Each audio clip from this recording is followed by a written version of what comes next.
آج ہم جس مقصد کے لیے اکٹھے ہوئے ہیں وہ ایک ایسی عظیم ہستی کو یاد کرنے کے لیے جنہوں نے تاریخ پاکستان پہ ایک ایسا چھاپ چھوڑا ہے جو شاید صدیوں تک ہماری سیاست میں ایک مرکزی کردار ادا کرتا رہے گا۔ اور شہید ذوالفقار علی بھٹو ہمیشہ پاکستان کی تاریخ میں جب بھی سیاست کی ڈسکشن ہوگی اس میں ان کا ایک مرکزی نام اور مرکزی کردار ہوگا۔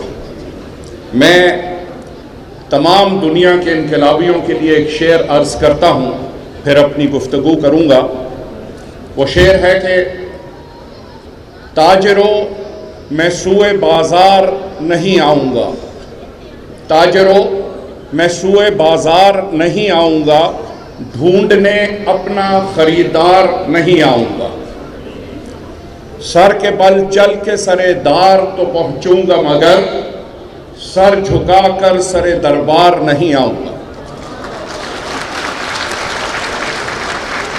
یہ فلسفہ تھا ذوالفقار علی بھٹو کا۔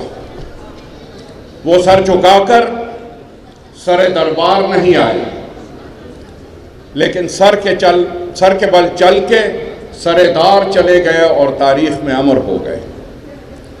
اگر ہم ذوالفقار علی بھٹو کی کنٹریبیوشنز کا ذکر کریں، ہم شاید یہ نہیں سمجھتے اور نوجوان نسل یہ نہیں سمجھتی کہ جو کیمیکل چینج آیا، یہ وہ لوگ جنہوں نے 68 سے لے کر 77 کا دور دیکھا ان کو سمجھ آئے گی کہ پاکستان کا غریب پہلی مرتبہ اشرافیہ کے بڑے لوگوں کی آنکھوں میں آنکھ ملا کر دیکھنے کے قابل ہوا۔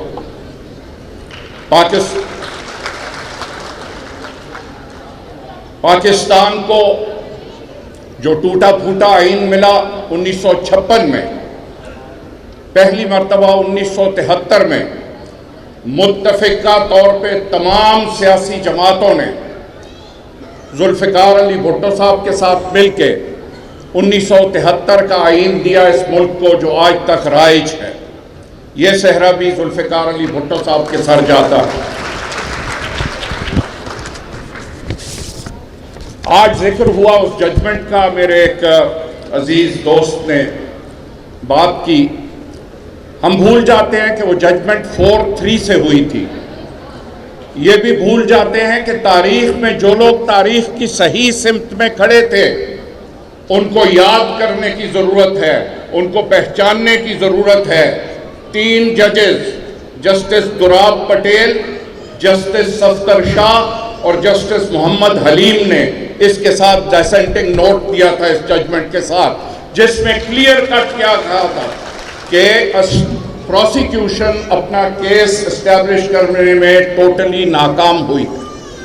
ہمارے بزرگ وکیل یہاں بیٹھے ہیں، ان کو معلوم ہے کہ میں کس بات کے ذکر کر رہا ہوں۔ اسی طرح پرویز مشرف صاحب کا جب مارشل لاء آیا، 3 سپریم کورٹ کے ججز نے اور 2 ہائی کورٹ کے ججز نے پروویژنل کانسٹیٹیوشنل آرڈر کے نیچے حلف نہیں اٹھایا۔ کیا ہماری قوم نے ان 5 ججز کو ریکگنائز کیا؟ کیا ان 5 ججز آج رول آف آنر پہ ان کا نام ہے؟ جب حق کے لیے کھڑے ہونے والوں کو قوم نہیں پہچانے گی اور قوم ان کو ان کا جائز مقام و مرتبہ نہیں دے گی تو پھر وہ زندہ قوم نہیں ہوگی۔ آج اگر 45 سال بعد پاکستان میں یہ ادراک ہو گیا ہے کہ ذوالفقار علی بھٹو صاحب کا جو قتل تھا، جوڈیشل مرڈر، وہ غلط تھا، تو جیسے میرے دوست نے کہا کیا 40 سال بعد ایسا تو نہیں ہوگا جو آج 2 سال کا بچہ ہے وہ کہے کہ 40 سال پہلے 2024 میں جو کچھ ہوا تھا وہ بھی قانون کے ساتھ انصاف نہیں تھا۔ یہاں میں ایک اور چیز کہنا چاہوں گا، آج کا جو سیاسی میدان سجا ہوا ہے اور ہر ایک پہ کرپشن کے چارجز لگ رہے ہیں، ذوالفقار علی بھٹو ان چند سیاستدانوں میں سے تھا اس کے بدترین سیاسی مخالفین نے بھی کبھی ذوالفقار علی بھٹو پہ کرپشن کا چارج نہیں لگایا، اور آج تک ان کی شہادت کے 45 سال بعد تک کبھی کسی کرپشن کا ذکر نہیں ہوا۔ میں سمجھتا ہوں کہ آج جن حالات میں ہیں مجھے وقت کا بھی ادراک ہے۔ پیپلز پارٹی نے اور پیپلز پارٹی کے بانی نے ہمیشہ غریب لوگوں کی بات کی ہے، کسان کی بات کی ہے، ہاریوں کی بات کی ہے۔ آج پاکستان کا کسان چیخ رہا ہے، پاکستان کا کسان عذاب میں ہے، پاکستان کا کسان تباہ ہو گیا ہے۔ آج چاہیے کہ پاکستان پیپلز پارٹی کی لیڈرشپ اٹھے، اس کسان کی قیادت کرے، اس کسان کے ساتھ جو ظلم ہوا ہے اور جو ظلم کرنے والے ہیں ان کا احتساب ہونا چاہیے۔ میں سمجھتا ہوں جو میں نے ذکر کیا کہ جو 45 سال بعد یہ جوڈیشل مرڈر کا کیس اور اس پہ ججمنٹ آئی ہے، میں یہاں اگر ماڈل ٹاؤن کے شہداء کا ذکر نہ کروں تو یہ ناجائز ہوگا۔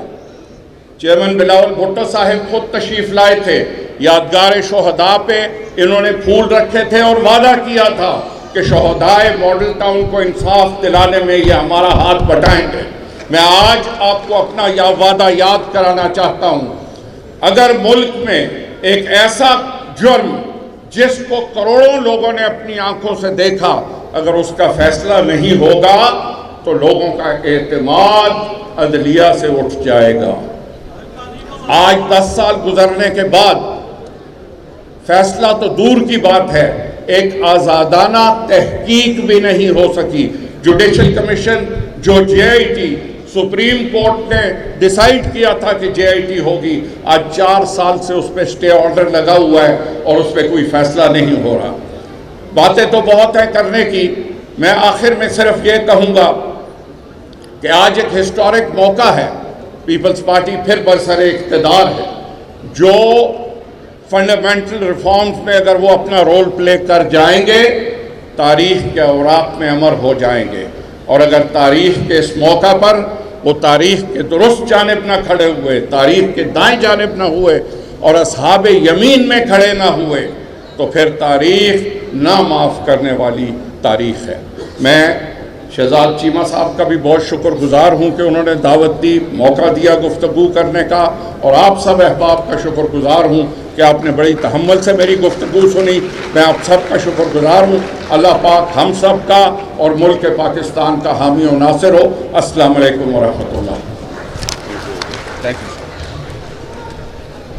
بہت شکریہ۔